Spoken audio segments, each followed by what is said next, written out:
Hello everyone, it's Aaron here from Push Square with Liam Croft's review of Nioh 3, so let's see if this one's worth checking out in our PS5 review. So if From Software can do it, then Team Ninja believes it can too. Having established one of the best Dark Souls copycats in the Nioh series, the Japanese developer is chasing its own Elden Ring moment. Nioh 3 isn't quite that, but it still marks a new highlight for the franchise. This is all the best bits of the developer's past attempts, the Nioh games, Rise of the Ronin and Wo Long Fallen Dynasty, rolled into one. Whereas the first two titles were linear, mission-based affairs, the third expands to suit an open zone structure. Multiple maps spanning different locations and time periods allow you freedom to explore, level up, complete side quests, and eventually make your way to the main objective. It's like if Elden Ring's gigantic play space was broken up and divided by load screens, then splattered with some Ubisoft-styled activity icons. This is a rather dated, stereotypical approach to an open game design. You'll clear out enemy camps, source new gear from chests, and find simple collectibles. Everything gets marked on the map once you get close, so there's little in the way of true exploration or secrets.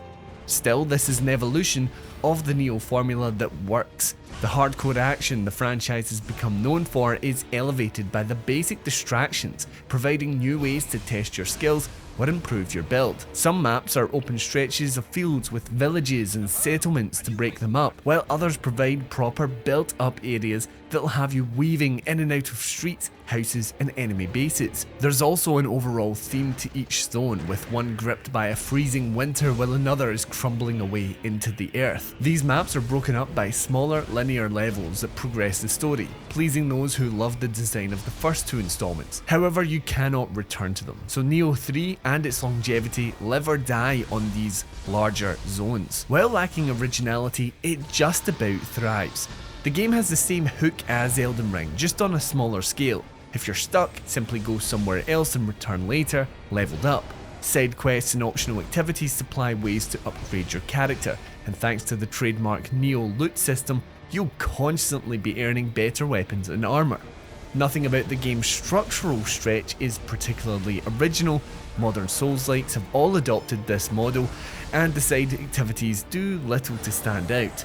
Nioh 3 still works in this setting though, as its constant pursuit for better gear and upgrades makes those moments of overfamiliarity worth it. Fueling the game's wider scope is the returning Nioh combat system, which this time is split into two distinct styles: Samurai and Ninja. Your custom character always has access to them both, switching between them during battle to utilise their exclusive moves and benefits. Samurai continues the traditional Nioh experience, where managing your stamina bar and performing key pulses is critical alongside blocks, parries and hard-hitting weapons. Ninja, on the other hand, is all about agility, deception and fast attacks. Replacing the key pulse move is a dodge that places a silhouette in your original position to trick the enemy. May they be yokai or human. You can use ninjutsu items like bombs and shurikens, recharge your stamina through evasion, and more easily sneak about for stealth takedowns. It's important to invest in both combat styles because different situations and monsters demand a particular approach.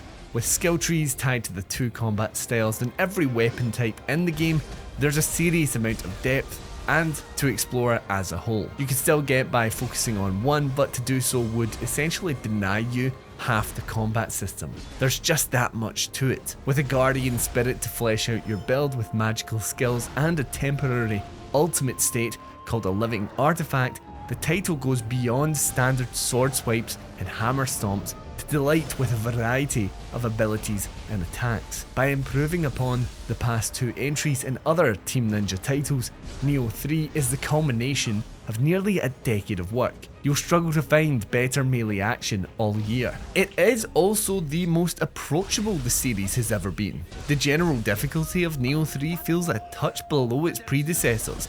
We were able to roll credits with only a few bosses giving us much trouble along the way. With AI companions and co-op features allowing help from friends, there are ways to mitigate the challenge of the roughly 45-hour campaign. It's still a brutal experience overall that'll punish you for any lapses in concentration and mistakes, but with the open zones backing it, there are more ways of getting better. Nioh 3 feels considerably more accessible as a result, and it all culminates in a very familiar title overall, yet expanded and enhanced in the right ways.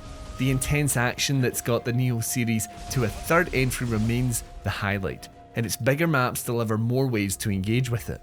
There's a time-jumping narrative supporting things, but it quickly becomes background noise to the fighting. Nioh 3 is all about building your character for the challenges ahead by clearing its open zone activities, finishing quests for loot, and overcoming boss encounters.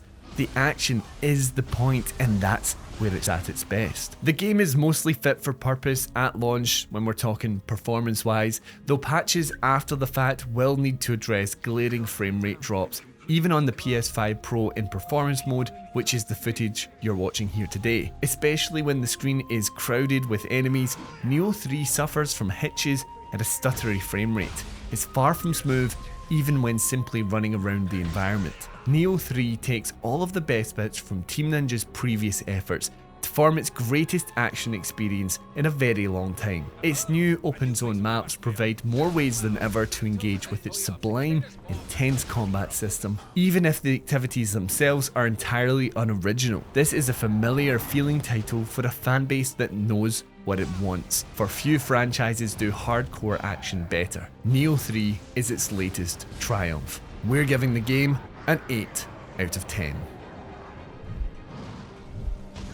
Thank you so much for checking out Liam's review of Nioh 3. Do let me know if you plan to check the game out down in the comments below.